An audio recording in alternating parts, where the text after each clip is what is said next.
Hello बच्चों। बच्चों हम पिछली वीडियो के अंदर जो है हमने सीक्वेंस वाला चैप्टर किया था, तो आज हम रायमन वाला इंटीग्रल वाला चैप्टर कर रहे हैं। और इसके अंदर हमने कुछ प्रॉब्लम्स दी हैं, लेकिन वही प्रॉब्लम दी हैं जो हमारी पहले आ चुकी हैं। तो वैसे तो तुम्हारी तैयारी अच्छी चली रही होगी, बस ये तो मेरी यह है कि थोड़ी सी तुम्हारे साथ में हेल्प हो जाए। कुछ क्वेश्चन हो सकता है इसमें से तुम्हें फ़ायदा हो जाए, उनका करके देख लीजिए। कर तो रखा ही होगा तुमने, लेकिन फिर भी देखिए। देखिए मैंने क्या कहा यहाँ पर। हमारा पहला क्वेश्चन है 125। ये रहा एफ जी एक रिमेन इंटीग्रल फंक्शन है, एफ एक मोनोटोनिक फंक्शन है और वो भी नॉन इंक्रीजिंग है। नॉन इंक्रीजिंग है, ध्यान रखना, ठीक है। और नॉन नेगेटिव भी है।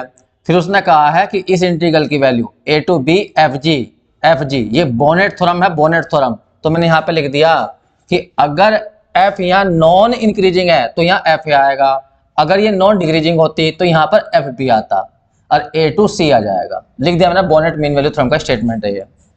यहाँ पे लिखा है सेकंड वाले क्वेश्चन में, आई कोई क्लोज इंटरवल है, कोई फंक्शन दी गई है जो बाउंडेड है और उस फंक्शन की वैल्यू हमेशा 0 से बड़ी आती है।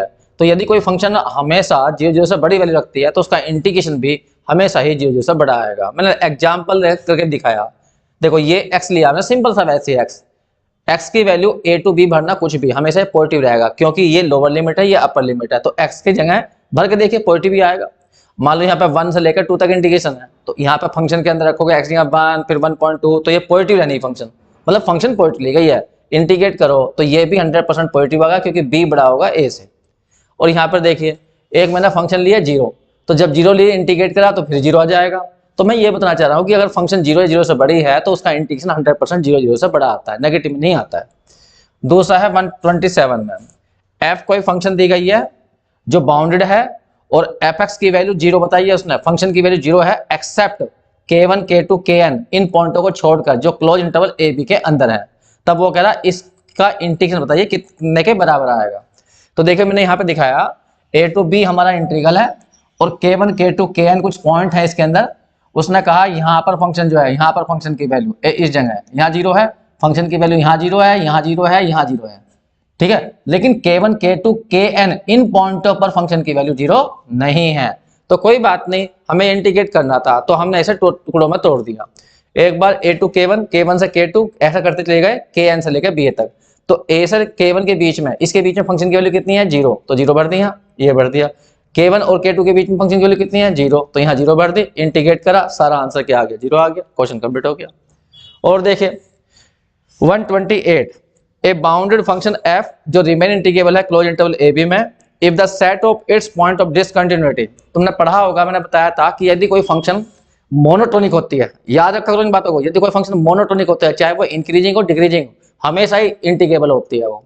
अगर कोई फंक्शन कंटिन्यूअस होती है तो वो हमेशा ही इंटीग्रेबल होगी। अगर कोई फंक्शन डिसकंटिन्यूअस है लेकिन कुछ निश्चित पॉइंट पर 5 पर 10 पर 50 पर, तो भी वो रिमेन इंटीग्रेबल होगी। लेकिन यदि कोई फंक्शन इनफाइनाइट पॉइंटों पर डिसकंटिन्यूअस है तो फिर जिन पॉइंटों पर वो डिसकंटिन्यूअस है उनका सेट बनाते हैं, उसका लिमिट पॉइंट निकालते हैं। अगर लिमिट पॉइंट मतलब ड्राइव सेट बनाते हैं, अगर ड्राइव सेट फाइनाइट आता है, ध्यान रखना जिन पॉइंटों पर डिसकंटिन्यूअस है लेकिन इनफाइनाइट पॉइंटों पर डिसकंटिन्यूअस है, तो उनका फिर ड्राइव सेट बनाते हैं और ड्राइव सेट फाइनाइट आना चाहिए, तब जाके वो रिमेन इंटीग्रेबल होगी, ठीक है। तो ये थ्योरम लिखवा रखी थी मैंने सब जो है। तो यहाँ पर जो आएगा वो कह रहा है कि फंक्शन रिमेन इंटीग्रेबल है, अब वो डिसकंटिन्यूअस है, तो बताइए जिन जिन पॉइंट पर डिसकंटिन्यूअस होगी उनकी संख्या कैसी होगी, फाइनाइट होगी या इनफाइनाइट होगी। तो 100% फाइनाइट रही होगी। अगर इनफाइनाइट की बात चलती ना यहाँ पर तो वो लिमिट पॉइंट की बात करता फिर, तो यहाँ लिमिट पॉइंट की बात नहीं की गई है। अगला क्वेश्चन देखिए, ये है एक फंक्शन ये f, इसकी दो ही वैल्यू है 0 या 1। पूछा गया है कि ये फंक्शन बताइए लोअर रिमेन इंटीग्रल और अपर रिमेन इंटीग्रल की वैल्यू। देखिए वैसे तो पूरी की पूरी वो होती है इसका सोल्यूशन करने का प्रोसीजर, मैंने केवल यहाँ तुक्के बताए हैं क्योंकि तुम्हें ऑब्जेक्टिव करने हैं। देखिए तुम्हें निकालना है लोअर रिमेन इंटीग्रल, तो ये देखो फंक्शन की वैल्यू इसमें सबसे छोटी कौन सी है, या तो 0 है या 1 है, तो 0 है तो 0 रख दो, इंटीग्रेट करो, 0 आ गया आंसर, बस। तुक्का है, ध्यान रखना। मैं ये नहीं कह रहा कि क्वेश्चन करने का तरीका, ना ना ना, उसके लिए पहले तुम्हें क्या निकालना पड़ेगा, लोअर रिमेन इंटीग्रल निकालना पड़ेगा, फिर उसका सुप्रीम निकालना पड़ेगा। कुछ मत करिए, ऐसा करिए जैसा मैं बता रहा हूँ। अपर रिमेन इंटीग्रल निकालना है तो फंक्शन की मैक्सिमम वैल्यू भर दो, मैक्सिमम वैल्यू कितनी है 1 है, तो 1 करा, इंटीग्रेट करा, लिमिट बढ़ती 0 to 1, आंसर आ गया। देखिए क्वेश्चन नंबर 130 है। 130 में क्या कहा है, बिल्कुल सेम क्वेश्चन ये रहा। Upper Riemann integral lower Riemann integral निकलेंगे नहीं निकलेंगे, इंटीग्रेबल है या नहीं है, ये सारी बातें पूछी हैं। तरीका वही है जो ऊपर किया तुमने।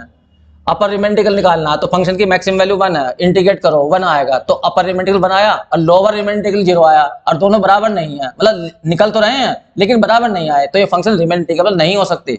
तो यहाँ पर आंसर चेक करना तुम्हें, ये रहा सी आंसर है, F is not remain integrable.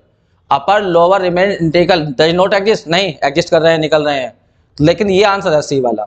131 देखिए एफ एक्स की वैल्यू एक्स है, ठीक है, और पी दिया तुम्हें पार्टीशन, मैं यहाँ पर करके दिखा देता हूँ, ये रहा पार्टीशन, क्या पार्टीशन है, 0 है, 1/3 है, 2/3 है, और फिर है उसके बाद में 1, ये रहा, ये पार्टीशन दिया। एलपीएफ निकालना बड़ा सिंपल सा तरीका होता है, फंक्शन देख लो क्या देखी, फंक्शन रखिए F x equal to X, ये रहा, पहला टुकड़ा पकड़ो, पहले टुकड़े पर फंक्शन की वैल्यू निकालो 0 से लेकर 1/3 पर, हमें निकालना एलपीएफ, एलपीएफ में आता है फंक्शन की छोटी वैल्यू, तो सबसे छोटी वैल्यू 0 पे आएगी, 0 आएगी तो 0 लिख दिया। एलपीएफ पूछा था यूपीएफ पूछा था, मैंने यूपीएफ निकाल दिया। अच्छा एलपीएफ निकालना था, चलिए जी मैंने यूपीएफ निकाल रखा हो, एलपीएफ की बात करते हैं। बताइए इस इंटरवल के अंदर, इस वाले इस पार्टीशन सेगमेंट के अंदर, इस सेगमेंट के अंदर फंक्शन की वैल्यू सबसे कम 0 पे आएगी, कितनी आएगी, 0 आएगी, तो 0 गुणा इसकी लंबाई कितनी बैठेगी, इसकी 1/3। इसके अंदर बताइए, इसके अंदर इनफिमम किस पे बैठेगा, सबसे कम वैल्यू 1/3 पे बैठेगी, तो यहाँ 1/3 इनटू में इसकी लंबाई कितनी बैठेगी, वो भी 1/3 बैठेगी। या तो होगा तुम्हें डेफिनिशन इनफिमम इनटू सेगमेंट की लंबाई, यही काम करते जाते हैं सबके साथ। बताइए इस पर सबसे छोटी वैल्यू किस पे आएगी, 2/3 पे आएगी, कितनी आएगी, 2/3 ही आएगी, लंबाई कितनी है इसकी भी 1/3 है। अब ये सोल्व कर लीजिए, ये 0 बैठ गया, ये 1/9 बैठ गया, ये 2/9 बैठ गया, 3/9 1/3 आ गया आंसर, तो इसका आंसर चला गया 1/3, ये रहा ए 1/3, आंसर चेक कर लेना, ठीक है। और देखिए ये क्वेश्चन है हमारा F x equal to cos X, interval दिया है 0 से π/2 तक, पूछा है फंक्शन रिमेन इंटीग्रेबल है या नहीं है। वैसे तो पूरा प्रोसीजर बहुत लंबा क्वेश्चन है, कुछ नहीं करना, फंक्शन को रिमेन इंटीग्रल तो चेक करना, तो एफ एक्स को तो सभी जानते हैं, एफ एक्स क्या है, कोस एक्स है, कोस एक्स का तो इंटीग्रेशन हो ही जा, कितना हो गया sin x हो गया, लिमिट बढ़ दो 0 to π/2, आंसर भी निकाल दिया मैंने, देखो वरना आ गया। तो cos x sin x सब ये इंटीग्रेबल होती हैं, तो मैंने यहाँ पे लिख दिया, या तुक्का भी लगा सकते हो। cos x एक कंटीन्यूअस फंक्शन होती है, और थ्योरम क्या आती है, जितने भी कंटीन्यूअस फंक्शन होते हैं वे हमेशा ही रिमेन इंटीग्रेबल है, तो बस ये रिमेन इंटीग्रेबल वैसे ही हो गया, करना नहीं है यहाँ पे सोल्व जो है। अब आगे देखो यहाँ पर ये पूछा है f एक रिमेन इंटीग्रेबल है, g रिमेन इंटीग्रेबल है, तो ध्यान रखना जब भी दो फंक्शन रिमेन इंटीग्रेबल रखे हो उनको जोड़ दो, घटा दो, उनकी गुणा कर दो, ये डिवाइड कर दो, किसी कांस्टेंट की मल्टीप्लाई कर दो, तब सब रिमेन इंटीग्रेबल होती हैं। ये लिख दिया मैंने, सब फालतू भी लिख दिया मैंने यहाँ पर। और देखिए 134 which is not true p equal to p1 union p2, p जो है p1 p2 का यूनियन है, तो तुम्हें पता होगा p को बोलते हैं रिफाइनमेंट, कॉमन रिफाइनमेंट किसका, p1 और p2 का। तब वो कह रहा है ये बातें बताइए। देखिए जब भी रिफाइनमेंट की बात चले तो तुम्हें एक बात ध्यान रखनी है, मैं यहाँ लिख देता हूँ, यहाँ पर p यूनियन है तो p रिफाइनमेंट हुआ, रिफाइनमेंट को मैंने उधर लिख लिया, किसका, p1 का भी है p2 का भी है, तो इसका मतलब है रिफाइनमेंट में एलिमेंट ज्यादा होते हैं। रिफाइनमेंट ये है p1 का भी है p2 का भी है, फिलहाल तो मैं p1 को समझा रहा लेकर, p2 को भी ऐसा कर सकते हो। तो p रिफाइनमेंट है, तो जब भी रिफाइनमेंट की बात होती है तो रिफाइनमेंट में एलिमेंट ज्यादा होते हैं, होता तो सबसेट है, यहाँ मैंने बड़ा लिख दिया यहाँ पर, ठीक है। अगर तुम u लगाओगे इसके साथ और इसके साथ u लगाओगे तो u तो उल्टा होता है अपर रिमेन इंटीग्रल, लेकिन लोअर रिमेन इंटीग्रल जो होता है वो ऐसा ही होता है जैसा ये है ए एलपीएफ। कहने का रिफाइनमेंट का एलपीएफ हमेशा बड़ा होगा, लेकिन रिफाइनमेंट का यूपीएफ जो होता है वो छोटा होता है, बस ये बात ध्यान रखो, और ये बड़े आराम से तुम आंसर दे सकते हो, इसमें कोई ऐसी बड़ी बात नहीं है। तो मैंने आंसर लिख भी दिया यहाँ पर, रिफाइनमेंट का यू एलपीएफ कम होगा और यू पर नहीं मैंने लिखा है यहाँ पर एल की और यू की बात करी, जबकि इसमें क्या ये लिखा UULL। मैंने ये अपने वैसे भी लिखी डेफिनेशन कि हम जानते हैं एलपीएफ हमेशा ही छोटा होता है यूपीएफ से फॉर ऑल पार्टीशन, ये सबके लिए सही होती है बात। एक तरफ एल लिखा हो एक तरफ यू लिखा हो, तो चाहे यहाँ P1 लिखा हो या P2 लिखा हो, अलग अलग पार्टीशन भी लिखे हो ना, तो भी यू बड़ा ही होगा एल से हमेशा ही, ये अपर है ये लोअर है, ये तो बात सबके लिए ही सही होती है। लेकिन दिक्कत वहां खड़ी होती है जब दोनों साइड में यू या एल होते हैं, तो उसमें ये देख लो रिफाइनमेंट किसका है, रिफाइनमेंट अगर P है तो P का U छोटा आएगा लेकिन L बड़ा आएगा, बस इस बात को ध्यान रख लो जो है, उससे तुम बड़े आराम से इन सारे क्वेश्चनों को सोल्व कर सकते हो, और ये बहुत सारे क्वेश्चन आते हैं। अब यहाँ देखो 135 में इसने कहा फंक्शन दिया sin x, इसका एलपीएफ निकाल दो, तो साइन एक्स हमें पता कंटिन्यूअस फंक्शन होती है, 100% रिमेन इंटीग्रल होगी, लेकिन वो कह रहा है इसका क्या निकाल लो, एलपीएफ। तो मैंने क्या करा, सिंपल इसे इंटीग्रेट कर दिया, तो इसका इंटीग्रेशन 1 आया। तो तुम्हें पता होगा यदि इंटीग्रेबल है तो इसका upper Riemann integral lower Riemann integral सब बराबर ही आने। तो मैंने सीधा ये लिख दिया, एक मिनट, इसका अपर रिमेन इंटीग्रल बैठेगा, ये आ गया रिमेन इंटीग्रल बैठ रहे हैं, और लोअर रिमेन इंटीग्रल भी है, लेकिन उसने अपर रिमेन और या लोअर रिमेन नहीं पूछा, उसने पूछा एलपीएफ। तो मैं अब यहाँ पे देखिए एक तुक्का बता रहा हूँ, वरना एलपीएफ बहुत महंगा पड़ता है। तुमने एग्जाम्पल भी करी थी, काफी बड़े पेज पर हो गई थी एग्जाम्पल जो है, लेकिन मैं तुम्हें तुक्का बता रहा हूँ, वो सुनो ध्यान से। मैंने इसमें कहा कि तुम पहले ये देखो, साइन एक्स आ रही है, साइन एक्स कंटिन्यूअस फंक्शन होती है, रिमेन इंटीग्रल होगी, और इसका इंटीग्रल भी करके दिखा दिया मैंने, 1 आ गया। ठीक है, इसका मतलब upper Riemann integral lower Riemann integral से सेम आएंगे। अब तुम क्या करो, इन ऑप्शन को उठाओ, इनमें से ऐसा ऑप्शन पकड़ो जिसकी लिमिट ये आ जाए 1, क्योंकि तुम्हें पता है अपर रिमेन इंटीग्रल जो होता है उसमें क्या करना पड़ता है, अपर रिमेन इंटीग्रल में पहले एक यूपीएफ निकालना पड़ता है, उसकी लिमिट लेनी पड़ती है। और ये क्या है, ये सारे इसने कहा एलपीएफ, तो इनमें से ही तो कोई सा एलपीएफ की लिमिट लेंगे तभी तो लोअर रिमेन इंटीग्रल बनेगा। और हम कह रहे हैं लोअर रिमेन इंटीग्रल भी इतना ही होगा 1 और अपर भी इतना ही होगा, तो इसका मतलब इनमें से किसी एक की लिमिट जो है वो 1 आती होगी, वही एलपीएफ होगा। तो मैंने यहाँ पर लिखा कोट वाला है, यहाँ पर कोट वाले को लिखोगे कोस बटे साइन में, π/4 इतने की वैल्यू लिमिट तो हो जाएगी 1, और यहाँ लिखोगे n की जगह इन्फिनिटी, तो π/∞ क्या हो जाएगा 0, कोस 0 की वैल्यू कितनी हो जाएगी 1, और ये तो 0 है ही, कुल मिलाकर 1 आ गया। तो इसका मतलब ये वाला आंसर है इसका। तो मैंने ये तुक्का बताया तुम्हें, कभी भी तुम्हें एलपीएफ निकालना हो, ठीक है, और तुम सबसे पहले उसका अपर रिमेन इंटीग्रल निकाल लो या lower Riemann integral, sorry LPF की बात चल रही तो लोअर रिमेन इंटीग्रल निकाल लो, लेकिन फंक्शन कंटिन्यूअस है तो दोनों सेम रहे होंगे। ठीक है, लोअर भी यही रहेगा, अपर भी यही, तो इनमें से वो छांट लो जिसकी लिमिट ये 1 आ रही हो, बस वही आंसर है। ठीक है, तो मैंने ये इस तरह से कराया है। अब उसके बाद और देखिए, ये रहा विच इज नॉट ट्रू, इनमें से कौन सा सही नहीं है। पी रिफाइनमेंट बताया, पी स्टार रिफाइनमेंट है पी के, तो मतलब वो क्या तरीका बताया था अभी, ए पी स्टार यहाँ लिख लो जो रिफाइनमेंट है, और दूसरा पी यहाँ लिख लो, तो यो हमेशा बड़ा होता है।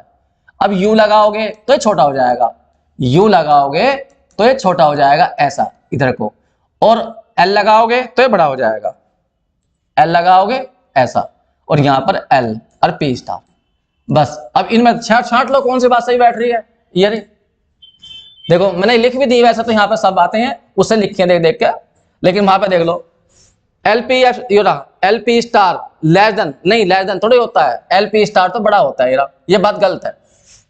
यूपी स्टार की बात यहाँ चल रही है, यूपी स्टार छोटा होता है यूपीएफ से, और यहाँ लिखा हुआ क्या है, यूपी स्टार छोटा होता है यूपीएफ से, ये बात सही है ना। ये यूपी स्टार छोटा ही तो है, सही तो है, और यूपीएफ सही रहा। और यहाँ पर एलपी स्टार एलपीएफ की वैल्यू दी गई है ये वाली, तो इसमें माइनस वालों में बताया था मैंने कि अगर यूपी माइनस एफ हो तो वो एल में चेंज हो जाता है, लेकिन माइनस पाया जाता है, और एलपी माइनस एफ हो तो माइनस। ये मैंने रिजल्ट लिख दिया कुछ एक साथ जो है, जिससे तुम्हें ये याद रहे होंगे। ये तो लिखे मैंने रिफाइनमेंट के लिए, ये वाले कह दो या ये वाले कह दो, दो ऊपरले वाले, और ये लिखे मैंने माइनस वाले। यू के अंदर यदि माइनस आ रहा है तो उधर एल आएगा, और इधर एल आ रहा है तो यू आएगा। तो इनमें छांट लीजिए कौन से, क्या कहा उसने, गलत हैं। तो इसमें डी है, ए और सी गलत कहीं है, ये गलत है और ये गलत है, ये तो सही है।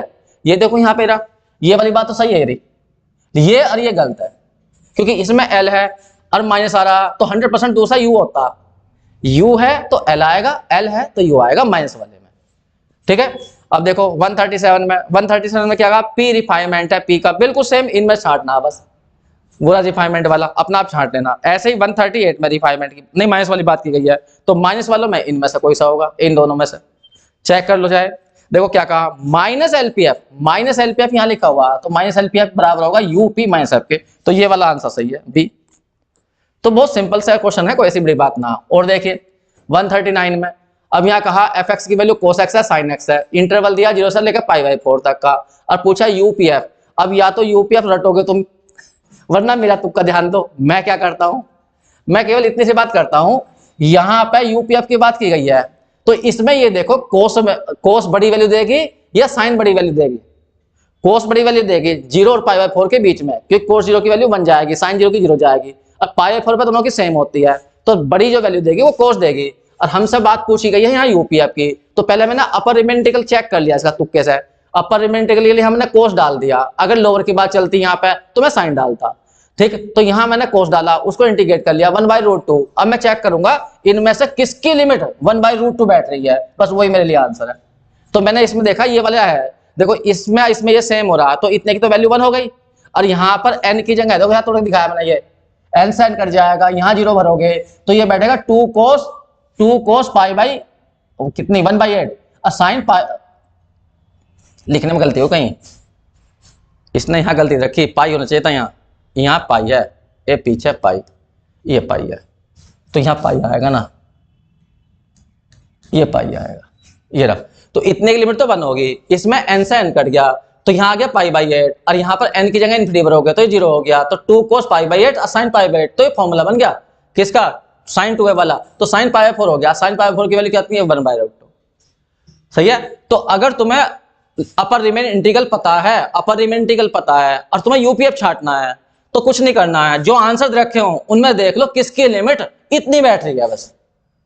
अगर एलपीएफ की बात करता है इस क्वेश्चन के अंदर, तो पहले मैं लोअर रिमेन इंटीग्रल, देखो एक बात बताऊंगा तुम्हें, मैंने तुम्हें याद करवाया होगा कि कभी भी अपर रिमेन इंटीग्रल निकालना हो, अपर रिमेन इंटीग्रल तो फॉर्मूला लिखवाया होगा limit n tends to infinity UPF, ये बताया होगा मैंने। यूपीएफ की लिमिट ही अपर रिमेन इंटीग्रल होती है। और लोअर रिमेन इंटीग्रल निकालना हो लोअर, तो मैंने कहा था limit n tends to infinity LPF, ये बताया होगा। अब सोचो यहाँ पे उसने यूपीएफ पूछा और मैंने पहले ही क्या निकाल लिया, इसका अपर रिमेन इंटीग्रल निकाल लिया, तो मुझे पता है ये अपर रिमेन इंटीग्रल इनमें से किसी लिमिट के बराबर होगा, तो मैंने छांट लिया, वो लिमिट ये थी, ये रही। ऐसे देखो 140 में देखो क्या है, fx की वैल्यू है, यूपीएफ निकालना। अब देखो यूपीएफ का समझ रहे हो तुम, मैं क्या करूंगा, मुझे पता है fx बराबर x कंटिन्यूअस फंक्शन होती है, इसका upper Riemann integral lower integral same ही आएगा, लेकिन मुझे यूपीएफ की बात की गई तो मैं अपर रिमेन इंटीग्रल निकालूंगा, अपर रिमेन इंटीग्रल यहाँ, तो फंक्शन की मैक्सिमम वैल्यू भरूंगा, तो फंक्शन की वैल्यू तो x ही आएगी, एक ही तो फंक्शन है, दो फंक्शन थोड़ी है, तो ये इंटीग्रेट कर लिया 1/2, तो इसका मतलब अपर रिमेन इंटीग्रल का 1/2 और लोअर रिमेन इंटीग्रल के बीच का 1/2 ही आएगा, क्योंकि फंक्शन कंटिन्यूअस है, तो रिमेन इंटीग्रल सेम रहे होंगे। अब हमसे क्या पूछा, यूपीएफ बताओ, तो इनमें से कौन सा आंसर ऐसा है जिसकी लिमिट लेने पर ये वाला बैठ जाए, बस वही आंसर है। तो मैंने यहाँ बताया बी बैठेगा, देखो यहाँ n/2 और ये रहा n से n कट गया, 1/2। अब यहाँ पे एक इंफिनिटी और होता है बच्चे को, देखो 1/2 इसका भी आंसर है, और देखो यहाँ पर इसको भी देखो, कौन से वाले को, इस वाले को भी, इसको भी देखो, इसका भी आंसर यही बैठेगा 1/2। अब बात उठती है इनमें से कौन सा लेना है, तो वो मैं तुम्हें बताता हूं। हमारी बात चल रही है यूपीएफ की, तो ये देखो इनमें से कौन सी वैल्यू बड़ी होगी, तो वो यूपीएफ है, और जिसकी वैल्यू छोटी होगी वो एलपीएफ है, क्योंकि यहाँ पर एलपीएफ और यूपीएफ का जो लिमिट होगी वो सेम आनी है, क्योंकि ये फंक्शन रिमेन इंटीग्रेबल है। तो ऐसी स्थिति में क्या करना है तुम्हें, देखो यहाँ पे दो के आंसर आ रहे हैं, इसका भी और इसका भी 1/2 ही बैठ रहा है, तो इनमें से बड़ी वैल्यू कौन देगी, तो एक काम का लग रहा है n की वैल्यू 1 रख के देख लो, इसमें n की वैल्यू 1 रखोगे तो ऊपर 2 जाएगा, इसमें n की वैल्यू रखोगे तो 0 जाएगा, तो इसका मतलब ये वाला बड़ा है, तो ये ही यूपीएफ है, ये वाला आंसर है। मैंने लिख करके दिखा दिया कि n+1/2n और n-1/2n ये वाली वैल्यू बड़ी है, तो इसका मतलब ये वाला देगा हमें यूपीएफ, ठीक है। तो जहां पर फंक्शन रिमेन इंटीग्रल होती है वहां पर जो है लिमिट जो होती है लोअर रिमेन इंटीग्रल की भी और अपर की भी सेम आएगी, क्योंकि अरे यूपीएफ और एलपीएफ की लिमिट सेम बैठेंगे, इनके ये और ये सेम बैठेंगे, क्योंकि फंक्शन रिमेन इंटीग्रेबल है। तो ऐसे में ये छांट लियो बड़ा कौन सा, ये तुक्के बता रहा हूं मैं तुम्हें। देखो 141 फंक्शन दिया है fx², अब देखो यहाँ पे क्वेश्चन देखो ध्यान से, इधर कर लेता हूं मैं, यहाँ फंक्शन क्या दिया, देखो fx = x², कंटिन्यूअस फंक्शन है, इसका मतलब इसका अपर रिमेन और लोअर रिमेन सब बराबर आने, ठीक है। तो मैंने यहाँ पर ये 0 to 1 इंटीग्रेट करके देख लिया 1/3, इसका मतलब इसका अपर रिमेन इंटीग्रल भी 1/3 और लोअर रिमेन इंटीग्रल भी 1/3। अब क्या करें हम, इनमें से किसी की लिमिट निकालें और लिमिट देखें कि 1/3 किसकी आ रही है, तो यहाँ पे दो आंसर की आ रही है 1/3, जो मैंने देखा है, n है, n+1 है, 12+1 है, इसकी लिमिट n क्यूब कॉमन और n क्यूब कट जाएगा, 2/3 आएगा, 6 आएगा, तो 1/3 तो यहाँ जाएगा, एक और आएगा शायद, एक मेरे ख्याल से ये भी है, इसकी भी आएगी शायद, या सबकी ही 1/3 आएगी, तो 1/3 आ गई। अब बात किसी चल रही है एलपीएफ की, तो इनमें से सबसे छोटा छांट लो, मैंने लिख दिया यहाँ पे, इनमें सबसे छोटा छांट कौन सा है, तो सबसे छोटा जो बैठ रहा है वो ये बैठ रहा, कुछ नहीं करना तुम्हें, n की वैल्यू 1 या कुछ रख के देख लियो एक बार, ऐसी जो है n की वैल्यू यहाँ n देखो यहाँ पे माइनस 2 जगह आ रहा, इसमें माइनस 1 जगह है, इसमें माइनस 1 जगह है, बाकी सब ये क्या है प्लस है। देखो ऊपर वाले प्लस हैं और ये वाले माइनस है, तो इनकी वैल्यू दोनों की कम रही होगी। इनमें से भी कौन सी कम रही होगी? इसमें n माइनस 1 2 माइनस 2 जगह जा रहे हैं, इसमें माइनस 1 जगह जा रहा, तो ये वाला सबसे छोटा रहा होगा। तो इन सारों में सबसे छोटा ये है, तो ये ही एलपीएफ है। देखिए ये तो मैं तुक्के बता रहा हूं, वरना तुम्हें अपने हिसाब से फिर क्वेश्चन करने पड़ेंगे। ये एक्स स्क्वायर के एग्जाम्पल थी, ये एग्जाम्पल काफी लेंथ हो जाती है, बहुत टाइम लग जाता है। तो मैं तो सिंपल सी बात कहता हूं कि देख लो फंक्शन इंटीग्रेबल है तो सीधा इंटीग्रेट करके रख लो, फिर इनमें से लिमिट छांट लो, किसकी लिमिट इतनी आ रही है और कई की आ रही हो तो उनमें एलपीएफ की बात चल रही है तो सबसे छोटा छांट लो, और जो यूपीएफ की बात आ रही है तो सबसे बड़ा छांट लो। ठीक है, इसी तरह से और क्वेश्चन देखिए, ये देखिए 142, ये रहा। देखो यहां पर वही रिफाइनमेंट वाली बात चल गई। यहां पर क्या कहा था मैंने रिफाइनमेंट के लिए? इधर ठाकर पी स्टार डाल दो और यहां पी डाल दो। ठीक है, ये वाला रिफाइनमेंट बड़ा ही होता है। अगर यू लगाओगे इसके साथ तो ये छोटा हो जाएगा, ऐसा हो जाएगा ये, और एल लगाओगे तो फिर ये बड़ा हो जाएगा, ये वाला रिफाइनमेंट वाला फिर बड़ा हो जाएगा। बस इनमें छांटो, जोन सी बात भी सही हो वही आंसर लिख दियो। मैंने देखा नहीं, अपना आप देख लियो। ये तो अल्फा वेल्फा बेमतलब लिखा, अल्फा का पर ध्यान मत देना, बस यह देखना। ठीक है, तो यहां पर देखो एल एल ये चल रहा, तो ये वाला देखो स्टार वाला बड़ा है तो सही तो है, ये वाला सही है। और यू वाला देखो ये है, स्टार वाला जो है छोटा है, तो स्टार वाला छोटा ही तो है ये रहा, तो दोनों बात सही है, इसका मतलब सी आंसर जाएगा। ठीक है, अब देखो यहाँ पे फिर वही वाली बात आ गई, f x equal to sine x है। अब साइन एक्स हमें पता है कंटिन्यूअस फंक्शन होती है, ये इंटीग्रेबल आएगी, इसका upper limit integral lower limit integral same ही रहना। तो साइन एक्स को इंटीग्रेट करके देख लो, लिमिट के देखिए 0 to π/2, तो 0 से π/2 के बीच में मैंने यहाँ पे इंटीग्रेट कर लिया साइन एक्स को, और साइन एक्स का इंटीग्रेशन जानते हो, माइनस के कोस एक्स आएगा। अब फिर इसमें लिमिट बढ़ दो 0 से कितने की π/2, जब π/2 बढ़ोगे कोस 90 का मान तो 0 हो जाएगा, और सेकंड लिमिट कोस 0 बना जाएगी, तो कुल मिलाकर 1 आ गया। इसका मतलब है इनमें से कोई सी एक लिमिट पकड़ो, यूपीएफ का ध्यान रखना, एक लिमिट ऐसी पकड़ो जिसकी लिमिट 1 कितनी आ रही हो, 1 आ रही हो, लिमिट लेने पे बना रहा हो, क्योंकि इनमें से ही कोई सा यूपीएफ है, तो यूपीएफ की लिमिट ही अपर लिमिट इंटीग्रल होती है। तो इसमें से कौन सा पकड़ना तुम्हें, वो तुम्हें चेक करना। तो मैंने यहाँ पर करके दिखाया, तुम्हें अपने आप करके दिखाना है यहाँ पर कौन सा लिमिट की किसकी लिमिट 1/1 बैठेगी। तो मेरे ख्याल से यहाँ π/4 है, यहाँ कोस बटे साइन लिख लेना, कोस बटे साइन लिखोगे तो ये दोनों सेम हो जाएंगे, यहाँ तो हो जाएगा 1, और कोस भी रखोगे तो वहां पर जो है लिमिट लोगे इन्फिनिटी, तो कोस के पीछे बैठेगा, कोस के पीछे 0, कोस 0 1, और ये हो जाएगा 0। तो मेरे ख्याल से यही आंसर जाएगा, यूपीएफ है ना, ये वाला आंसर है, पहले वाला आंसर, क्योंकि यहाँ पर इसकी लिमिट 1 बैठ रही है, लिमिट इसकी भी 1 बैठेगी, इसकी भी बैठेगी, लेकिन सबसे बड़ा यही आएगा क्योंकि यहाँ +1 आ रहा, इसमें 1 माइनस आ रहा, तो यही आंसर है शायद, ए वाला आंसर, चेक कर लेना। अब देखो ये रहा, f x equal to x है और पी पार्टीशन दिया, ये तुम्हें आता ही है। पार्टीशन कहां से कहां तक रखा, 0 1/4, फिर है 1/2, फिर है 3/4, और फिर 1, ये रहा। अब क्या पूछा है वो देख लो, उसने पूछा है एलपीएफ। एलपीएफ में क्या होता है, पहले सेगमेंट में फंक्शन की सबसे छोटी वैल्यू, पहले फंक्शन तो देख लो क्या है, फंक्शन रखी है एक्स, तो इसके अंदर सबसे छोटी वैल्यू 0 पे आएगी, कितनी आएगी, 0 आएगी, तो 0 इंटू इसकी लंबाई कितनी है यहां से यहां तक की 1/4, ये लंबाई निकालनी तो आती होगी, इसमें से घटा रहे हैं, इसके अंदर सबसे छोटी वैल्यू 1/4 पे आएगी, तो 1/4 लिख दिया, और इसकी लंबाई जो बैठेगी वो 1/4 ही बैठेगी।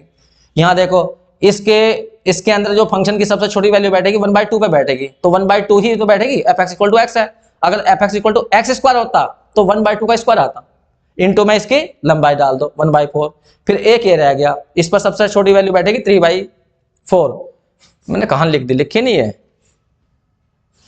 एक मिनट, ये लिखा नहीं गया, यहां पर आएगी, इस वाले में सबसे छोटी वैल्यू बैठेगी 3/4 और इसकी चौड़ाई बैठेगी 1/4 बैठेगी। बस यही सा सोल्व कर लेना, सोल्व करने पे आंसर तो कुछ और आ रहा दिखा है मेरे ख्याल से, एक बार चेक करियो, 0 यहाँ आ गया, ये बैठ गया तुम्हारा 1/16, तो यहाँ बैठ गया 1/16, और यहाँ बैठेगा तुम्हारा, चलो वो तो तुम कर लोगे, 1/8 आ गया, यहाँ बैठ जाएगा तुम्हारा 3/16, ये रहा 3 और 1 4, 4/16, 1/4 चौक 16, 1/4 आ गया, और प्लस के 1/8 आ गया, तो इसका मतलब क्या आएगा, 2 3 3 3/8, 3/16 बैठेगा, ये गलत आंसर लिखा गया, 3/16 बैठेगा, 3/8, 3/8 के करीब बैठेगा, 3/8 के करीब सही तो आंसर है। चेक कर लियो तो तुम कर जानते ही हो उसको तो। और देखिए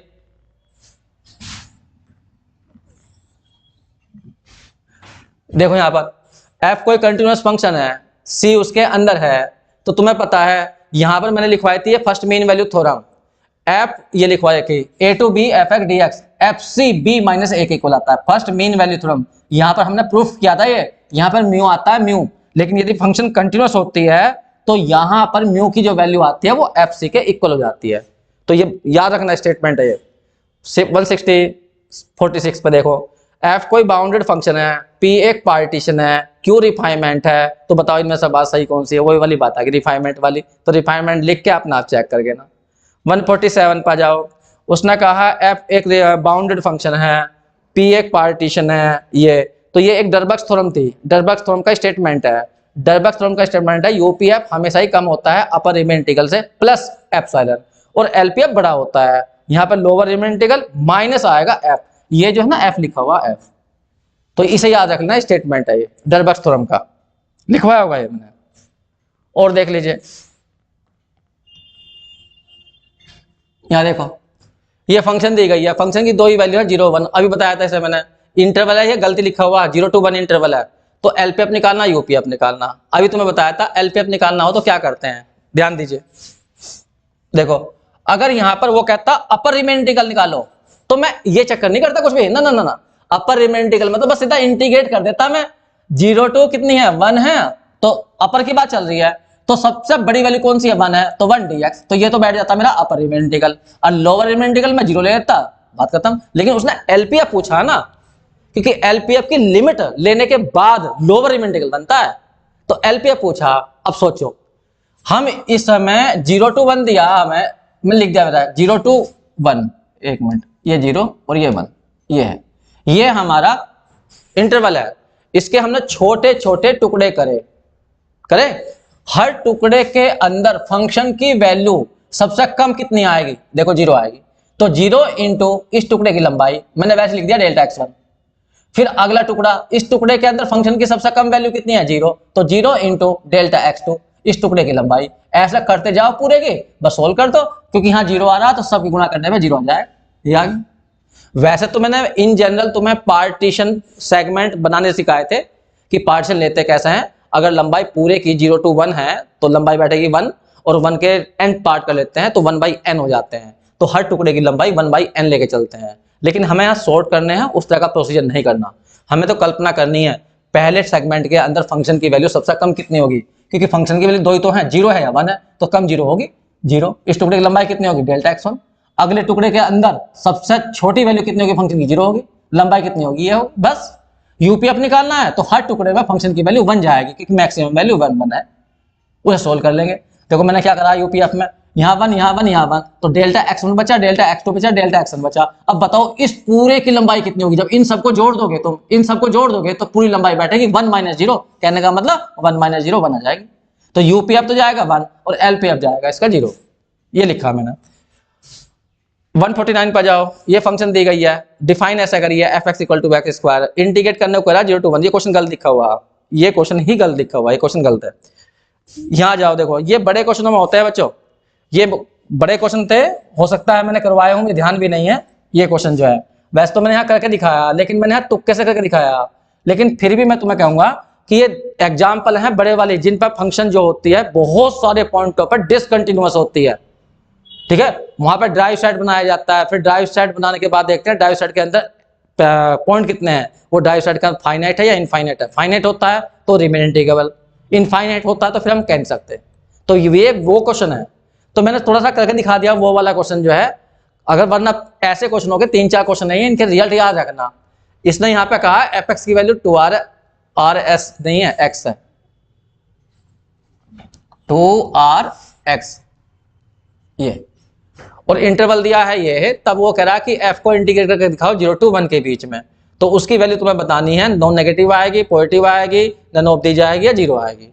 तो यहाँ पर मैंने इसे इंटीग्रेट कराया है, देखिए मैं तुम्हें थोड़ा सा बता देता हूँ हल्का सा, लेकिन ये जरूरत नहीं है, इसका रिजल्ट याद रख लेना। यहाँ पे देखो हमें 0 to 1 f(x) इंटीग्रेट करना, ठीक है, तो यहाँ पर एक डेफिनेशन होती है, किसी भी इंटीग्रेशन को समेशन में चेंज करना हो तो ये समेशन में इस तरह से चेंज किया जाता है।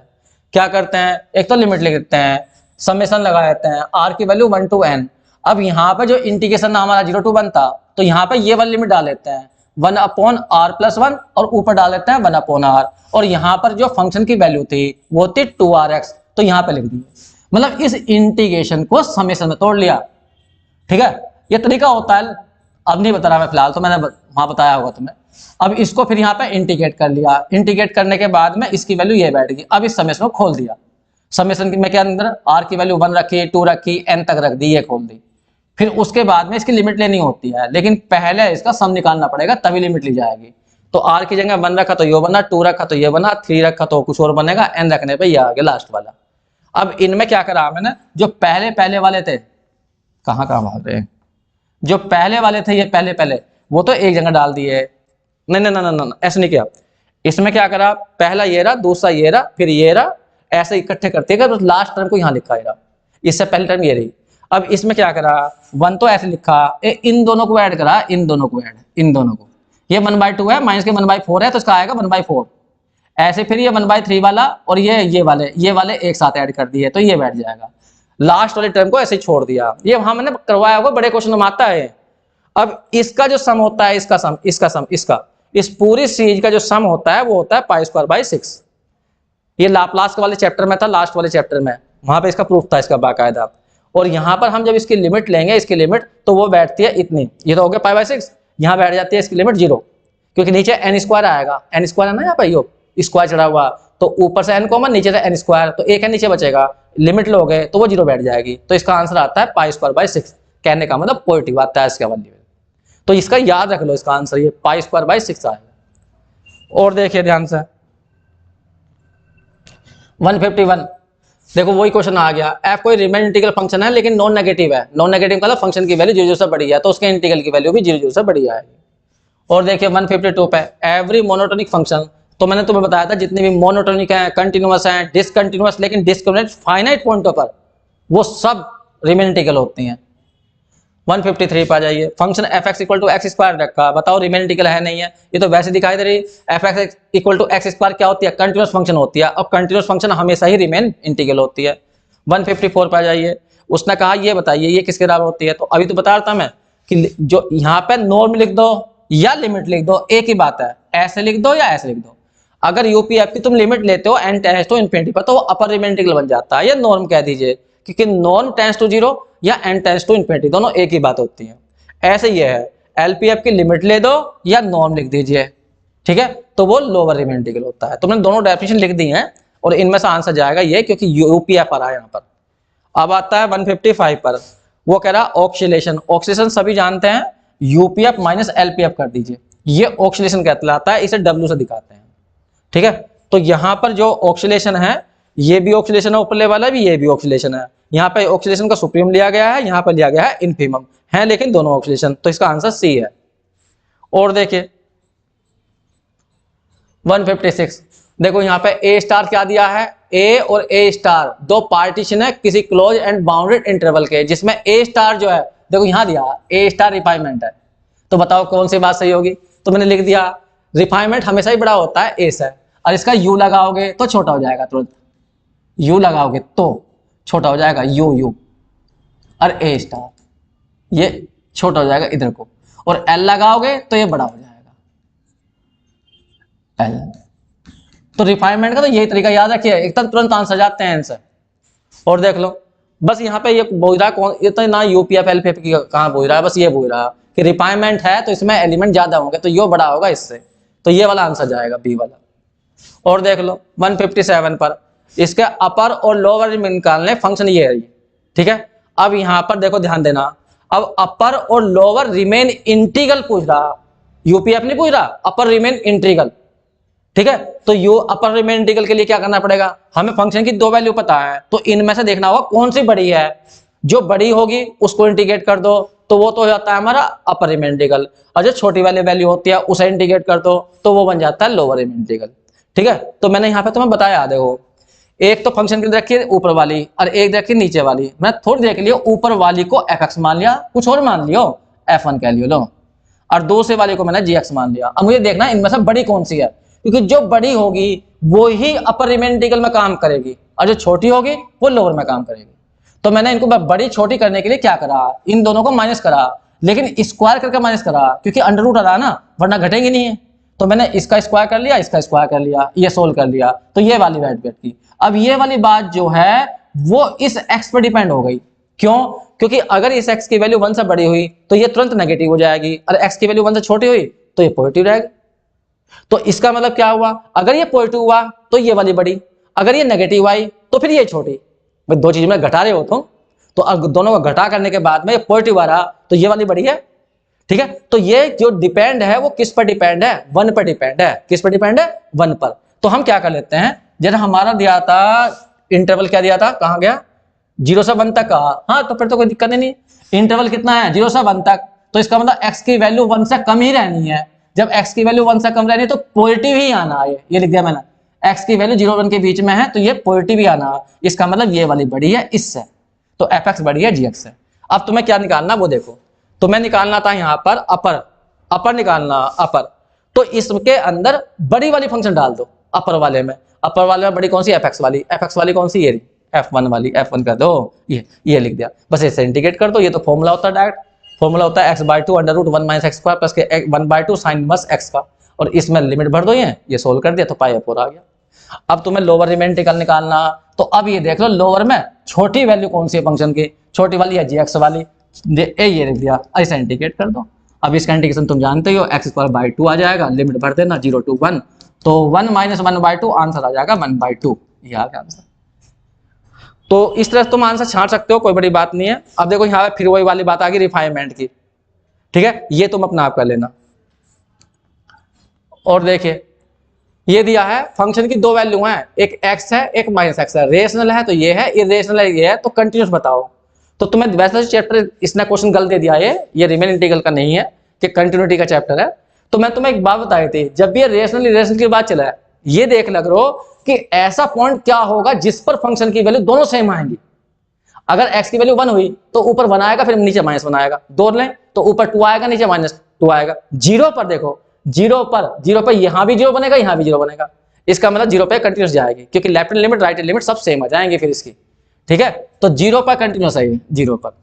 अब एक देखो 160 fx एक फंक्शन दी गई है, डिफाइन करिए 0 to π/4 में, फंक्शन की वैल्यू ये है, ये मैं करवा चुका, बस कुछ नहीं करना तुम्हें। उसने पूछा कि रिमेन इंटीग्रेबल है या नहीं है, तो अपर रिमेन इंटीग्रल निकालना, लोअर रिमेन इंटीग्रल निकालना। और अपर रिमेन इंटीग्रल जब निकालोगे तो इसमें देख लो बड़ी फंक्शन कौन सी है, तो वो लेना cos x है sin x है। तो तुम्हें पता 0 π/4 के बीच में मैक्सिमम जो वैल्यू देगी वो cos x देगी, क्योंकि cos 0 की वैल्यू 1 होती है। और तो जब अपर रिमेन इंटीग्रल निकालो तो cos x को इंटीग्रेट कर देना, मैं कह दूं, लो लिमिट 0 to कितनी है π/4, cos x को इंटीग्रेट कर दो, बस ये ही यूपीएफ है। नहीं यूपीएफ नहीं, 0 to π/4 अपर रिमेन इंटीग्रल है ये, लो यहां लगा देना बार, बस ये है। ठीक है, बताओ कितना बैठ जाएगा, cos x का हो जाएगा sin x, और लिमिट भर देना 0 से लेके कितनी π/4 तक। π/4 भरोगे इसके अंदर तो कितना आ जाएगा 1/√2, ये आ गया। तो ये इसका अपर रिमेन इंटीग्रल आ गया। और तुम्हें लोअर रिमेन इंटीग्रल निकालना, तो फंक्शन की छोटी वाली वैल्यू भर दो, छोटी वाली वैल्यू कितनी है sin x है, और sin x का इंटीग्रेशन कर दो, वो आ जाएगा। ठीक है, ये मैं तो केवल शॉर्टकट में बता रहा हूं, तुक्के हैं ये केवल, ये बड़े क्वेश्चन होते हैं, बहुत बड़े क्वेश्चन होते हैं, लेकिन मैं तो तुक्के बता रहा हूं कि अपर रिमेन इंटीग्रल निकालना हो तो सीधा बड़ी वाली चुनो, वो भर दो, ठीक है बस। ठीक है, तो यहां से तुम अपने आप करना, एक बार करके देख ले, sin x का इंटीग्रेशन बताओ क्या जाएगा, माइनस के cos x आ जाएगा, लिमिट भरोगे 0 to π/4, भरियो कितना आएगा, π/4 भरा तो माइनस के 1/√2 आएगा, और 0 पर कितना हो जाएगा, cos 0 1 आ जाएगा, तो प्लस के 1 आ जाएगा। अब देखो दोनों लिमिट्स अलग अलग आ गई, ये अलग आई है, ये अलग आई है, तो इसका मतलब फंक्शन रिमेन इंटीग्रेबल नहीं है। ठीक, आंसर जाएगा इसका बी। और देखो ये वही वाली बात आ गई, P1 P2 दो पार्टीशन है, जब भी यहाँ पर रिफाइनमेंट की बात नहीं चल रही, यहाँ कहा P1 P2 दो पार्टीशन है, तो पार्टीशन चाहे कैसे भी हो, यूपीएफ हमेशा बड़ा ही आएगा एलपीएफ से, हमेशा ही। यहाँ पर रिफाइनमेंट की बात नहीं चल रही है, ध्यान रखना। उसने कहा P1 P2 दो पार्टीशन है, तो बताओ यूपीएफ एलपीएफ से बड़ा होगा, तो यहाँ P1 लिखा हो या P2 लिखा हो, तो यूपीएफ हमेशा बड़ा ही होता है एलपीएफ से। और देखिए 163 162 देख लीजिए, f कोई रियल वैल्यूड बाउंडेड फंक्शन है, डिफाइन की गई है क्लोज इंटरवल पर, lower Riemann integral of a b is the lower Riemann integral क्या होता है, तो तुम्हें पता है एलपीएफ की जब लिमिट लेते हैं यहाँ पर एलपीएफ का, या तो यहां लिखते हैं डेफिनेशन तो क्या कहती है, एलपीएफ का सुप्रीमम, वरना फॉर्मूला क्या होता है, फॉर्मूला होता है n tends to infinity LPF कर दो, तो वो क्या निकल आएगा, लोअर रिमेन इंटीग्रल निकल आएगा एलपीएफ।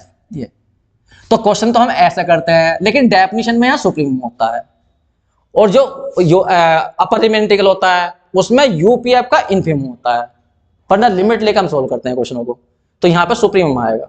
अब देखो 164 163, ये तो तुम कर लोगे, फंक्शन रखी है एफ वाई बराबर वाई का मतलब एफ एक्स बराबर एक्स फंक्शन, वही स्ट्रेट लाइन जो ओरिजिन से होकर जाएगी, तो ये हमारी स्ट्रेट लाइन दी है, इंटरवल पार्टीशन ये दिया है, तो तुम अपना आप कर लो। क्या पूछा है, एलपीएफ पूछा, बताओ पहले सेगमेंट में फंक्शन की वैल्यू सबसे कम कितनी आएगी, 0 आएगी, तो 0 इंटू, और इसकी लंबाई कितनी है, 1 है, 1 आ गया, प्लस दूसरे सेगमेंट पर फंक्शन की सबसे कम वैल्यू 1 पर आएगी, कितनी आएगी, 1 आएगी, लंबाई कितनी है, 1 है, फिर प्लस, फिर यहाँ पर इस पर आएगी 2 और लंबाई कितनी है, 1, बस यही आंसर है। एक ये हो गया, 2 हो गया, 3 आंसर आएगा इसका, ये वाला डी वाला आंसर आ गया, मैंने करके दिया वहां पर। 164 में क्या पूछा, greatest of length of segment, जितने भी सेगमेंट तुमने काटे होंगे उनमें जो सबसे बड़ी लंबाई होती है उसे नॉर्म से डिफाइन करते हैं, तो यही पूछा उसने नॉर्म, ये रहा। 165 देख लीजिए, ये रहा, एफ एक्स बराबर एक्स है, लोअर रिमेन इंटीग्रल निकालना, सिंपल इंटीग्रेट तो करना हो, करना है क्या, फंक्शन की एक ही तो वैल्यू है एक्स, अपर भी निकालोगे तो भी इसे निकालोगे, लोअर निकालोगे इससे निकालोगे, क्यों निकालोगे, अरे फंक्शन कंटिन्यूअस है, एक ही आंसर आएगा इनका, तो एक्स स्क्वायर बाई 2 कर दो, 0 to 1 भरोगे तो 1/2 आंसर आ गया, ये रहा 1/2 सी आंसर है। और देख लीजिए,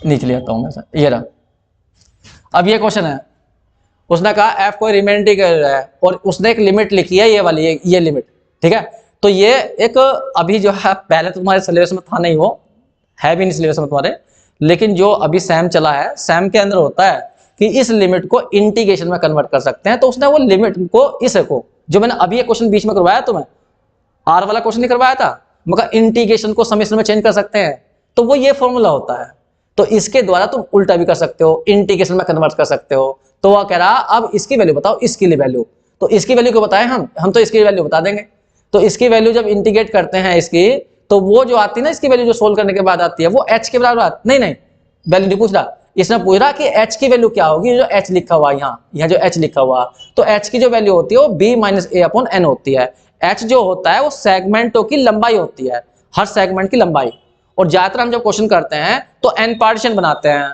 और हर सेगमेंट की जो लंबाई लेके चलते हैं वो बराबर लेके चलते हैं, ठीक है। तो देखो यहाँ पर है क्या, वो तो मैं इधर बता देता हूं 1 मिनट के लिए।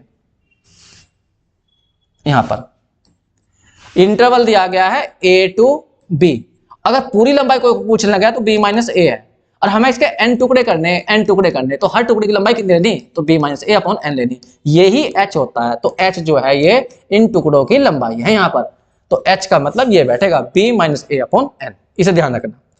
अब देखो ये क्वेश्चन है, अब इसमें देखो इसकी फंक्शन की वैल्यू ये भी हो सकती है, ये भी हो सकती है, अगर तुम अपर निकाल रहे हो तो इनमें देखना पड़ेगा कौन सी बड़ी है, वो लेनी पड़ेगी यहाँ पर, और इंटीग्रेट कर दियो, और लोअर के लिए जो छोटी हो, लेकिन इनमें पहले पहचान तो करो कि बड़ी कौन सी है छोटी कौन सी, तो जब 2 हैं ये, तो अब इसके लिए एक तरीका है, इस ऊपर वाली को तो मान लिया मैंने f1, इसे मान लिया f1, इस वाली को, और इस वाली को मान लिया gx, अब दोनों को माइनस करके देख लिया बस।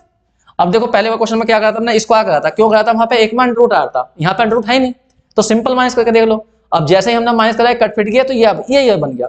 अब लेकिन यहाँ पर डिपेंड हो गया ये 1 पर, इसका पूरे का पॉजिटिव होना या नेगेटिव होना 1 पर डिपेंड है। अगर ये पॉजिटिव हुआ ये साइड, तो इसका मतलब ये बड़ी, और ये साइड नेगेटिव है तो ये छोटी हो जाएगी, तो ये 1 पर डिपेंड आ गया। और इंटरवल रखा था हमें 0 से लेकर 2 तक का, 1 मिनट में इंटरवल रखा था 0 से 2 तक का, ये रहा इंटरवल है 0 से लेकर 2 तक का। अब देखो ये डिपेंड है 1 पर, तो मैंने बीच में 1 डाल दिया। अब सोचो अगर तुम्हारी x की वैल्यू ये रही 1 से कम रही, 1 से कम रहेंगी तो ये पॉजिटिव जाएगा, इसका मतलब ये वाली बड़ी, तो मैंने ये लिख दी, तो फिर f1 बड़ी आएगी किससे, f(x) बड़ी आएगी gx से। और यदि तुमने इसकी बात करी, यहां से यहां तक की बात करी 1 से बड़ा, x की वैल्यू ली 1 से बड़ी, 1 से बड़ी लोगे तो ये नेगेटिव हो जाएगा, फिर ये छोटी हो जाएगी, तो वो लिखी मैंने इधर कि फिर f1 छोटी हो जाएगी। इसका मतलब ये हुआ कि अगर मुझे अपर रिमेन इंटीग्रल निकालना है तो इस क्वेश्चन को दो जगह तोड़ना पड़ेगा, क्योंकि यहां से यहां तक तो ये वाली बड़ी आ रही ऊपरले वाली, और फिर यहां से यहां तक तो gx वाली बड़ी आ रही, gx वाली बड़ी आ रही, तो मुझे इसे दो जगह तोड़ना पड़ेगा, एक 0 to 1 और एक 1 to 2। 0 से 1 के बीच में बड़े वाली तो है ये वाली f1, तो f1 की वैल्यू भर दूंगा, और 1 to 2 के बीच में वो g बड़ी, तो g की वैल्यू भर दूंगा। तो f1 की वैल्यू कितनी थी, ये रही x + x², और g की वैल्यू कितनी थी, ये रही। अब बस इंटीग्रेट कर दिया, आंसर वो आ गया। ठीक है, हाँ पूरे में केवल एक ही फंक्शन होती बड़ी तो बस मैं एक बार करता, और यदि तुम्हें इसका लोअर रिमेन इंटीग्रल निकालना फिर छोटी चुननी पड़ेगी। पहले वाले में छोटी लोगे यहां से यहां तक gx लोगे, और इस वाले में छोटी लोगे तो इसमें fx लोगे, तब इंटीग्रेट कर देना। एग्जांपल है ये क्वेश्चन किताब के अंदर। अब ये देखो क्या कहा उसने, f कोई कंटीन्यूअस फंक्शन है, सबको पता कंटीन्यूअस होती है तो रिमेन इंटीग्रल तो होती ही है। बस जी क्वेश्चन कंप्लीट हो गया। और देख लीजिए ये रहा, f कोई कंटीन्यूअस फंक्शन है क्लोज इंटरवल a b पर, फाई कोई डिफरेंशिएबल फंक्शन है, तो तुम्हें थ्योरम करवाई थी है, और फाई ऐसी है कि फाई का डिफरेंशियल fx आता है, तो बताओ इनमें से कौन सा आंसर सही है। ये फंडामेंटल थ्योरम थी, तो इसका आंसर होता है फाई बी माइनस फाई ए, तो फाई बी माइनस फाई ए ये वाला आंसर है, ये वाला फाई बी माइनस फाई ए। और देखो 170,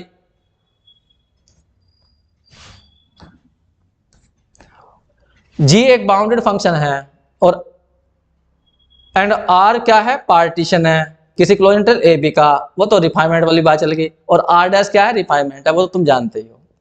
171 पर देखो, एफ को रिमेन, ये थ्योरम करवाई थी मैंने कि जब किसी इंटीग्रेशन का मोड लिया जाता है तो फिर क्या होता है, ये लेजने हो जाता है। इंटीग्रेशन का मोड मतलब मोड जो है वो एफ के ऊपर अंदर की हो जाता है। थ्योरम करवाई होगी ये कि इंटीग्रेशन का मोड लेजन इक्वल टू होता है फंक्शन का मोड फिर उसका इंटीग्रेशन, तो इसमें लेजन आएगा। तो देख लेना आंसर कौन सा सही है। और देखिए ये वाला क्वेश्चन देखिए, इनमें से इसमें से पूछ रहा एफ कोई बाउंडेड फंक्शन है और क्लोज इंटरवल ए भी दिया हुआ है, एफ रिमेन इंटीग्रल कहलाती है जब ये दोनों बराबर होते हैं, upper Riemann integral lower Riemann integral. 173 में पूछा उसने फंक्शन कोई क्या है, बाउंडेड है, रिमेन इंटीग्रल कब होगी, जब set of points of discontinuity finite होंगे। इनफाइनाइट के लिए लिमिट पॉइंट की जरूरत पड़ती है, तो फाइनाइट वाली बात आ गई इसमें ये। और 174 में P1 P2 दो पार्टीशन है, P1 यूनियन P2 क्या कहलाता है, कॉमन रिफाइनमेंट, तो ए कहलाएगा। 175 में f कोई बाउंडेड फंक्शन है, डिफाइन की गई है क्लोज इंटरवल ए बी पर, और फॉर ईच पार्टीशन बताओ कौन सी बात सही है। यूपीएफ माइनस की बात चल रही है, तो यू इधर यू है तो दूसरी साइड में एल आएगा, ये गलत है, ये भी गलत है, ये सही है, क्योंकि इसमें एक साइड में यू है तो दो साइड में एल है। और देख लीजिए f इज बाउंडेड, p एक पार्टीशन है, तो बता दीजिए इनमें से, वो तो अभी बताया था मैंने। यूपीएफ का की लिमिट लेते हो तो अपर रिमेन इंटीग्रल बनता है, लेकिन यहाँ लोअर लिखा हुआ है, ये गलत है। लोअर की लिमिट लेते हो तो अपर बनेगा, नहीं लोअर की लिमिट लेते हो तो लोअर बनेगा, ये सही है। अपर की लिमिट लेते हो तो अपर बनेगा, तो अपर थोड़ी आया, तो ये वाला सही है, बी वन था। और देख लो एफ कंटिन्यूअस फंक्शन है और एफ एक्स बराबर ये है, तो एफ डैश कितना होगा, जब एफ डैश करेंगे हम इसे डिफरेंशिएट करेंगे तो इंटीग्रेशन का साइन हट जाएगा, एफ एक्स बचेगा, तो ये वाला आंसर सही है, पहले वाला ही एफ डैश एक्स बराबर आएगा एफ एक्स, ये नहीं आएंगे एफ डैश वाले, ये आंसर सही आएगा ये वाला। और देखिए 178 पर जाइए,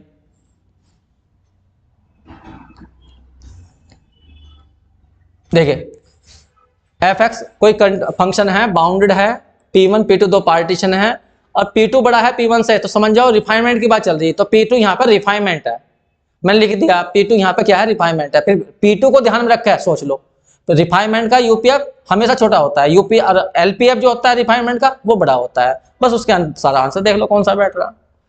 179 पे भी यही बात चल रही रिफाइनमेंट की, P2 रिफाइनमेंट है P1 का, बिल्कुल सेम वही वाली बात है। फिर यहाँ पे 180 पर, यहाँ पर देखो P Q R partition of इतने सच दैट, अब देखो यहाँ पे Q रिफाइनमेंट है P, क्या Q रिफाइनमेंट है P का, यहाँ देखो Q रिफाइनमेंट है P का, फिर आंसर चेक कर लो। रिफाइनमेंट का एलपीएफ हमेशा बड़ा होता है, ये बात सही है, और रिफाइनमेंट का एलपीएफ जो होता है, रिफाइनमेंट का एलपीएफ, ये भी एलपीएफ, ये गलत है, बड़ा होता है ना एलपीएफ तो, और यहाँ पे रिफाइनमेंट ये गलत, ये बात, तो केवल इसमें ए ही सही है। बी तो बात गलत है ही। अब देखो यहाँ पे ये क्वेश्चन मैं करवा दिया, इसका तो मैं अपर रिमेन इंटीग्रल निकालना, तो बड़ी वैल्यू कौन सी है 1 है, तो 1 को इंटीग्रेट कर लो, तो 1 का आ जाएगा तुम्हारा x, लिमिट भर देना 0 to 1, तो 1 आ गया आंसर। और लोअर रिमेन निकालना चाहते हो तो 0 को इंटीग्रेट कर दो, तो 0 का इंटीग्रेशन 0 ही होता है, तो वो आंसर आ गया। तो सिंपल से क्वेश्चन है, तो कर ही लोगे तुम। और देख लीजिए 182 पे ये भी करवा दिया मैंने अभी तुम्हें कि अपर रिमेन इंटीग्रल, अभी तो कर रहा था, बोल रहा था मैं। अब इसको देखो, पार्टीशन दे रखा, कहां से कहां तक दे रखा, 0, 1/3 और 2/3, अभी तो करवाया था थोड़ी देर पहले ये बस हर पार्ट, हर सेगमेंट के अंदर क्या ले लो, इन्फीमम ले लो, और उस की लंबाई की गुणा कर दो तो एलपीएफ निकल आएगा। सुप्रीमम ले लो, गुणा कर दो लंबाई की, तो यूपीएफ निकल आएगा। ये तो सब जानते हो तुम। और देख लीजिए 184 में देखो, यहाँ पे फिर वही वाली बात आ गई, f x equal to x square. अब यूपीएफ कह रहा, एलपीएफ कह रहा, पता नहीं एलपीएफ है यू नहीं है, चलो जी एलपीएफ ही कह रहा होगा शायद। अगर यूपीएफ कह रहा है, यूपीएफ तो बड़ा चुनना, और एलपीएफ लिख रहा तो छोटा चुनना। अब देखो यहाँ पर क्या है, अब यहाँ यूपीएफ एलपीएफ की बात चलने लग गई। दिक्कत ये है, फंक्शन देख लो, पहले चेक कर लो फंक्शन कैसी है, रिमेन इंटीग्रेबल है, फंक्शन रिमेन इंटीग्रेबल है, तो इसका अपर रिमेन इंटीग्रल और लोअर रिमेन इंटीग्रल सेम आने। तो इसका मतलब क्या हुआ, अब अगर मैं एक्स स्क्वायर को इंटीग्रेट करूंगा तो ये इसका आंसर बैठता है 1/3। तो इसमें से मुझे ऐसा चुनना है जिसकी लिमिट 1/3 हो। तो 1/3 लिमिट किस किस की आएगी, इसकी भी आएगी, इसकी भी आएगी, इसकी भी आएगी, इसकी भी आएगी। लेकिन यदि यूपीएफ चुनना तो इनमें से सबसे बड़ा देख लो कौन सा है जिसमें ज्यादा पॉजिटिव आ रहे हो, नेगेटिव कम आ रहे हो। अब देखो इसमें सारे पॉजिटिव पॉजिटिव है, तो ये वैल्यू इन सब के कंपेयर में ज्यादा बड़ी बैठेगी, तो ये ही हमारा यूपीएफ है। एलपीएफ की बात चल रही है तो इसमें 2 जगह माइनस है, इसमें 1 जगह माइनस है, इसमें 1 जगह माइनस है, तो ये एलपीएफ है। बस आंसर आ गया। कहने का मतलब इसकी लिमिट लोगे, इसकी जो लिमिट लोगे, तुम्हें पता है अगर हम यूपीएफ की लिमिट ले लेते हैं तो वो बन जाता है अपर रिमेन इंटीग्रल। इसलिए कह रहा हूं मैं लिमिट देखो इनकी किसकी बैठ रही, अपर रिमेन इंटीग्रल की, और पहले अपर रिमेन इंटीग्रल निकाल लो। तो अपर रिमेन इंटीग्रल निकाला कैसे हमने कहा कि इस फंक्शन को इंटीग्रेट कर लो, बस ये रहा, इसका अपर भी यही आएगा, लोअर भी आएगा, क्योंकि ये फंक्शन कंटिन्यूअस है तो रिमेन इंटीग्रल दोनों सेम रहे हो। अब यहाँ पे देख लो 185 में ये कह रहा है कि m क्या है, सुप्रीमम है। तो तुम्हें शुरू में थोड़ा बताई होगी मैंने, सबसे पहले जब चैप्टर स्टार्ट किया होगा, ये मैंने सुप्रीमम, इन्फीमम, एलपीएफ, यूपीएफ में एक संबंध बताया था कि स्मॉल m b माइनस ए, स्मॉल m जो होता है पूरे इंटरवल का इन्फीमम, और कैपिटल M जो होता है पूरे इंटरवल फंक्शन का सुप्रीमम होता है। तो ये संबंध होता है, सबसे पहली थ्योरम होती है रिमेन इंटीग्रल की, ठीक है। तो इसके आधार पर क्वेश्चन पूछा गया, बताइए इनमें से कौन सी बात सही है। वहां देखो कैपिटल M वाला सबसे बड़ा आएगा, कैपिटल M वाला एलपीएफ से बड़ा, हाँ बिल्कुल ये वाला इससे ही बड़ा होगा। ऊपर वाले में देखियो यूपीएफ तो हमेशा एलपीएफ से बड़ा होता ही है, यूपीएफ तो एलपीएफ से बड़ा होगा ही, और ये भी बड़ा है, बी और सी। नॉट ट्रू कह रहा है, कौन सा सही नहीं है, ये तो बड़ा है ही, एम बी माइनस ए तो बड़ा है ही एलपीएफ से, और यूपीएफ, अच्छा जो सही नहीं है ये तो गलत है ना। हाँ यूपीएफ तो है, देखो ये हो रहा है यूपीएफ तो इससे छोटा होता है, बड़ा कहाँ होता है, तो ये तो बात गलत है ही ये वाली। और ये कह रहा है सी, बी आंसर क्यों गलत है, एम बी माइनस ए तो बड़ा ही होता है, देखा ना ये रहा एम बी माइनस ए तो यहां लिखा हुआ ना, और ये यहां लिखा हुआ, तो ये तो बड़ा ही आएगा।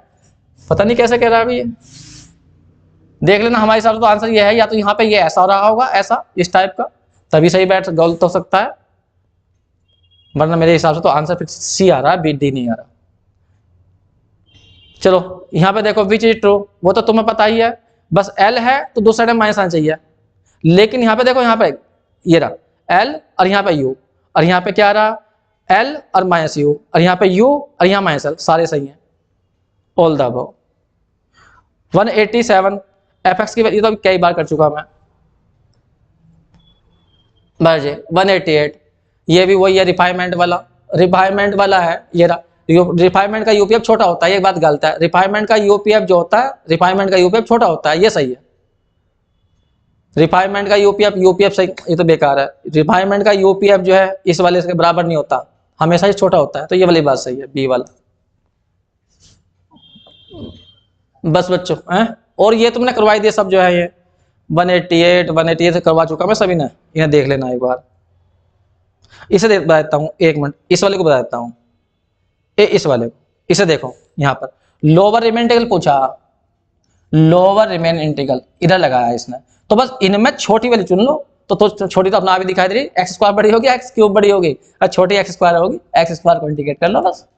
तो कितना बैठ जाएगा, एक्स क्यूब अपॉन 3, और लिमिट भर दो 0 से लेकर कितनी, π/2 तक, ये रही, भर दीजिए। ये आंसर गलत रखे हैं क्या इसने, पाई तो कहीं दिया ही नहीं इसने, क्या इंटरवल कल दे रखा है इसने। इंटरवल चेक करना बच्चों, किस किताब का क्वेश्चन है ये, वैसे तो इंटरवल गल दे दिया इसने, 0 to π/2 नहीं आएगा, या फंक्शन में कहीं गड़बड़ कर दी। एक बार चेक कर लेना, बुक में है ये क्वेश्चन जो है, फिर वही दे दिया यहाँ पर, वो तो वही वाला क्वेश्चन था पिछले वाले लिख दिया। f(x) इक्वल टू ये रहा, अब वो कह रहा कि f(x) की वैल्यू 1/2 है और f 1/2 की वैल्यू कितनी है, 0 है, तो इसका अपर रिमेन इंटीग्रल निकाल लो और लोअर रिमेन इंटीग्रल निकाल लो। तो ये तुम्हें करवा रखी थी एग्जाम्पल थी, f(x) की वैल्यू 1/2 और f 1/2 की वैल्यू 0, एक जगह 0 है, बाकी सब जगह 1/2 है, याद होगा तुम्हें।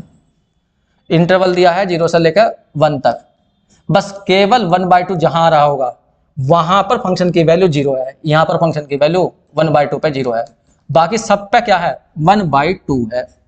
तो तुम्हें कहा होगा अपने छोटे छोटे टुकड़े कर लो, और जिस टुकड़े में इसे लोगे तो उस पर सुप्रीम तो ये बैठेगा, बाकी सब हर किसी में, इसके अंदर फंक्शन की वैल्यू 0 है, कहाँ गई 1/2 पे तो 0 है, बाकी पे तो 1/2 है ना, तो यहाँ पर तो हर जगह 1/2 आएगी, यहाँ पर 1/2 आएगी, यहाँ से यहाँ तक के सेगमेंट में 2 वैल्यू आएगी, एक तो आएगी 0 और एक आएगी 1/2, ठीक है। तो जब इसके अंदर लोग है सुप्रीम इन्फीमम तो 1/2, इसमें भी 1/2, इस वाले में 1/2, लेकिन इस वाले में सुप्रीम जो होगा वो 1/2 होगा, लेकिन जब इन्फीमम की बात चलेगी तो इस वाले में 0 आएगा, ठीक है। तो ये क्वेश्चन मैंने करवा रखे होंगे सब, तुम्हें चेक कर लेना इसमें जो है, और देख लीजिए, बस यही है क्वेश्चन जो है, तो इन्हें कर लीजिए। ये सब क्वेश्चन किताब के ही हैं ज्यादातर जो है, इनके अंदर कोई नए क्वेश्चन तो है नहीं, ठीक है बच्चों, थैंक यू।